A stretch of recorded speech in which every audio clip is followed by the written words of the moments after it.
As you can see, this is the bathroom that we're actually going to be heating up. I've already prepped the floors, and I prepped it already with our installation board. Our installation board, as you see, I've done throughout the whole bathroom. I'm using it because I'm using it as a primary heating source. I'm using the installation board as to reflect the heat upwards towards the tile at a faster pace. I do have an unheated basement underneath, therefore taking away the heat loss, it will actually ramp up at a lot faster pace and keep up and actually do it as a primary heating source in my bathroom.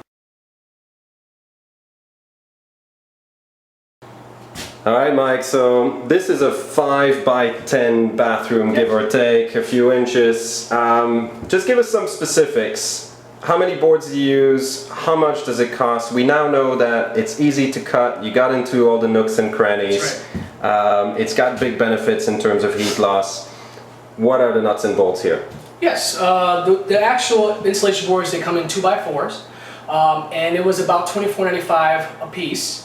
I used about 6 boards for this bathroom, so about $150 that I used. But the benefit, again, as we mentioned, the payback will be in about 1.5 years because it's going to be a faster ramp up, less kilowatt hours that I'm spending, less time and less money, and I'm going to feel that heat a lot faster.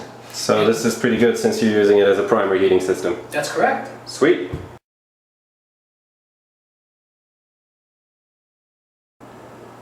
All right, Mike, tell us a little more about the backer boards. How did you lay them, and just give us the specs on it. Sure. Yeah, this is actually a little sample of the installation board. As you see, and as you get closer, Regis, it's a 1/4 inch thick. It's a polystyrene center, and it's extruded cement on both sides. And what this does is it helps out with bonding with thin set or even self-adhesive or even leveler. The way I did this room, which only took me about an hour because of the easy way that you can cut the boards with a utility knife, what I did is I used a constructive adhesive down to the floor. Once I had put down the installation boards down, I drilled screws every 8 to 12 inches to really bond to the subfloor, which in this case is a plywood subfloor.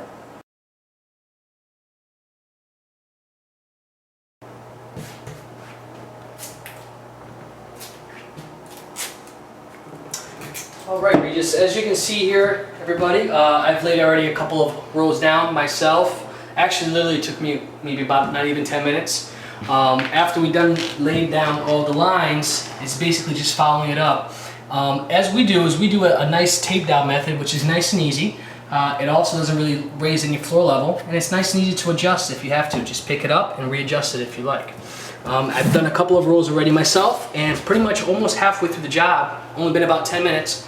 And I plan on finishing it up within the next 10-15 minutes myself, and then we'll show you the complete version.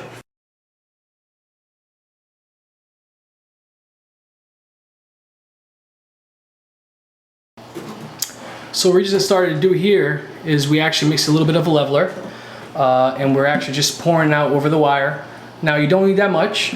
The wire itself is only 1/8 of an inch thick, so a little bit of a leveler just to kind of make sure that it encompasses the whole wire fully, and you have a nice floor level for the tiling part of it. Just spreading and troweling out to the sides,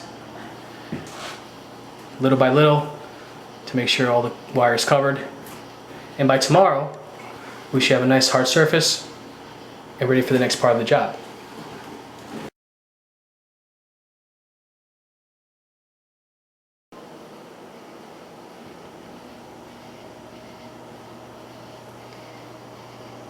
So we've now poured the leveler, and we'll let this cure until it tiles. Mike, you're gonna have a happy wife.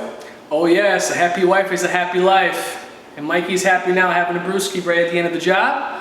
We've done a sensational job. It was actually very easy to do.